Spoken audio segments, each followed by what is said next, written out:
Hey friends, this is Liz, the official craft nerd, and today I have got 3 easy spring Easter DIYs. So, first up, we are going to work on these adorable little wood bunnies. So, I am using these wood blocks from the Crafters Square section at the Dollar Tree.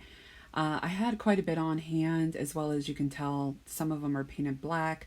That was from a previous project, so I just figured I'm going to reuse these. I'm going to take some hot glue and a combination of wood glue just to make sure that these have a secure hold. I decided that I wanted to have 2 different size bunnies, so one bunny will be 2 blocks and one will be just the 3 blocks. So I'm just going to take some of this spackle, sand spackle stuff from the Dollar Tree, and I'm filling in any kind of gaps or openings that are left from putting these wood blocks together. You can also use a wood filler as well. So I am using my favorite chalk paint ever, Plaster by Waverly, and I'm going to give both of my bunnies a couple of coats just to get them nice and covered.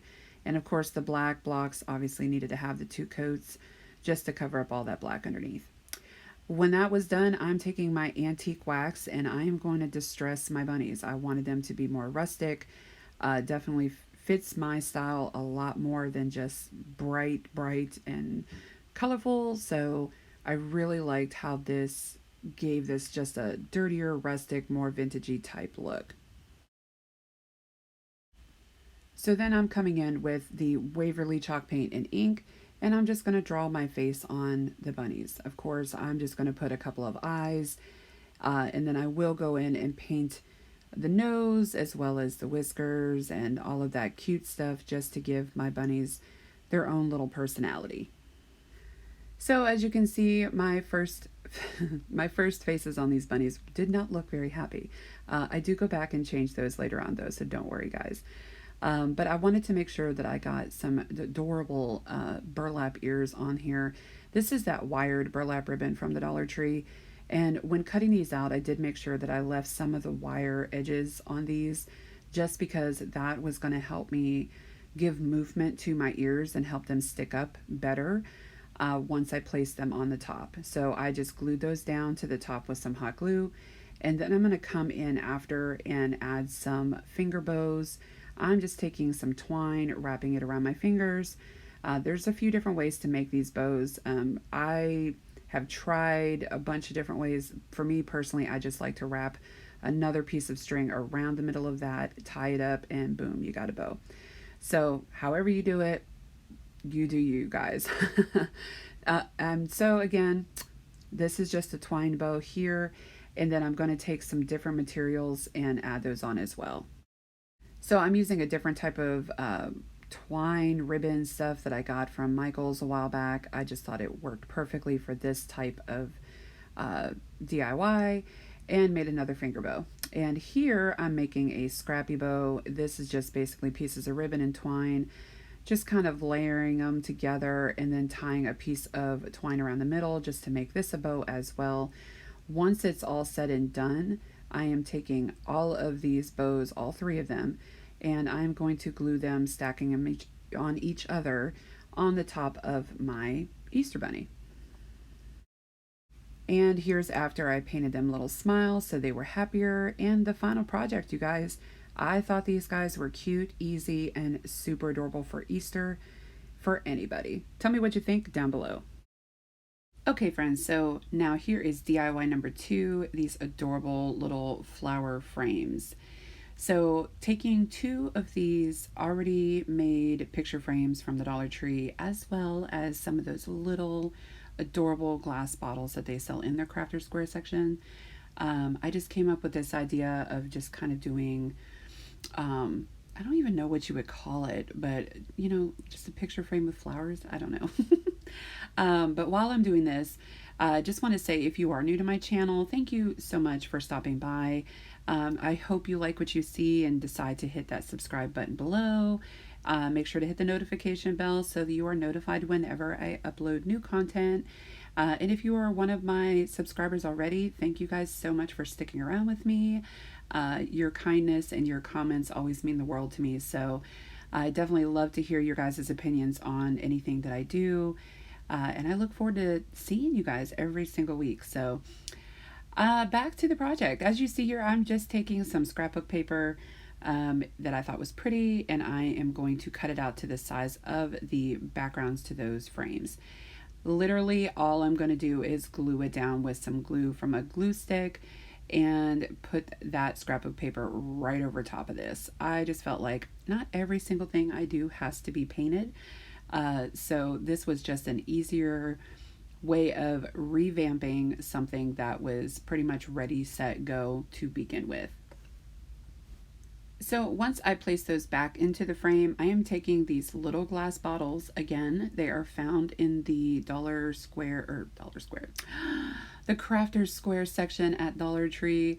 And I'm just putting a little bit of glue on the bottom of the bottle and just placing it down on the bottom portion of that frame.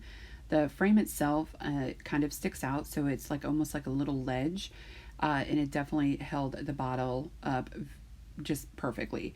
I didn't put any on the back of the bottle. Now, I probably could have done that as well, but it seemed to hold up just fine on the bottom part of the glass bottle, if that makes sense.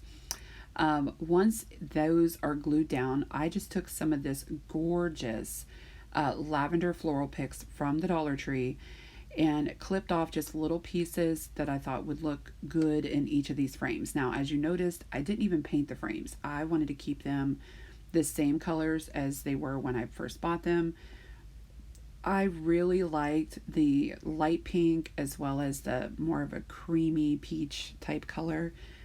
Definitely works with this project. So as you see, I'm just kind of fiddling around with the flower picks, seeing what works well for each one, and that is pretty much all she wrote for this type of project. And you guys, I just feel like these are perfect for spring. I adore these pieces. Super easy to make, super simple. You'll have to tell me what you think about them down below. Okay, so here is project number 3, this cute bunny crossing sign. So what I'm using is one of last year's Easter signs that they had out. Just removing the 3D decals off the back, but I'm actually going to, off the front. I am going to use the back of this sign instead of worrying about using up all my paint to cover up the front there. So once that is done, I'm going to take my favorite chalk paint ever and go ahead and give it a coat. And if you hadn't already realized, it's Waverly's Plaster, my favorite color ever. My gosh, I don't know. Anyway, I am using this chunky, hard brush that I've had forever because I wanted it to give me that, you can see right there, that scratchy wood look. So once it's all dried up, I'm actually going over it, of course, with my antique wax paint as well, because I want this to look distressed and somewhat dirty and just used. And I don't know, I guess that's just my style. I'd rather have that than really super bright in your face type, whites and colors and stuff like that. So in any case, you can see here I'm just kind of going over the top. I love how there is a texture in this, and that literally is just because of the paintbrush that I used with the chalk paint. So if you have those old crusty brushes that you just are like, it's never going to be the same, don't just throw it away. Sometimes these brushes are excellent for doing some textured looks to your projects. And then I'm taking another brush here with some of the black, it's actually ink Waverly chalk paint, and also going in with that because my decal that I'm about to put on this is black, and I just wanted it to kind of all be cohesive with each other. What I'm doing at this part is I'm taking just a oil Sharpie in black, and I'm kind of just outlining my arrows, giving it just that look so you can tell that these are arrows and signs. So I just kind of freehanded it. There's no rhyme or reason to it. Just wanted it to look cute, and this is just what I came up with. So you can really do it any old way that you want. But what I do next is I'm taking my vinyl, and you can just see me weeding off the pieces of the vinyl so my lettering shows. And yes, my mat is dirty as all get out, but I use my mats all the time. So it is a well-loved and used mat. Once I have the vinyl weeded and everything, I'm going to take my transfer tape and I'm going to use that to remove the lettering and have it so I can place it on my sign. So here you can see I'm just generously rubbing down my lettering there and peeling it back, and it sticks super well. This is permanent vinyl, so you can always go over it with Mod Podge once you're done, just to kind of give it a sealant, but I feel like these pieces always work out well. I love using my Cricut vinyl for many, many projects. What I'm using here are those carrots, and I had these left over from last year as well, and I am just going to glue them onto my sign just like so. Now you may be looking at my glue gun and wondering, wow, that thing, what is that? Why is there no plug? Why does it not look like it's attached to another charger thing? Y'all, this is a battery operated Surebonder, and I am in love with this gun like no other. I have so many glue guns, but because I swear I've become a connoisseur of them, but this by far is my favorite. It holds up a charge for quite a few hours actually before you have to plug it in to charge it up again. And it is magnificent. It is probably the best one so far from Surebonder. So good job, Surebonder. I am in love with this. I'll leave a link to it down in my description box below. I got it off Amazon. You guys have to try it. So what I also added to the carrots here are just some boxwood sprigs that I had from something else, and just felt like it gave it just that little extra oomph. And that was all she wrote on this sign as well, you guys. So this is the final project. Super cute. You can hang it up. You can lean it up against something. Of course, I add some twine. Who doesn't, love some twine? So that's it, you guys. So thanks again for watching. Take care, y'all, and stay safe.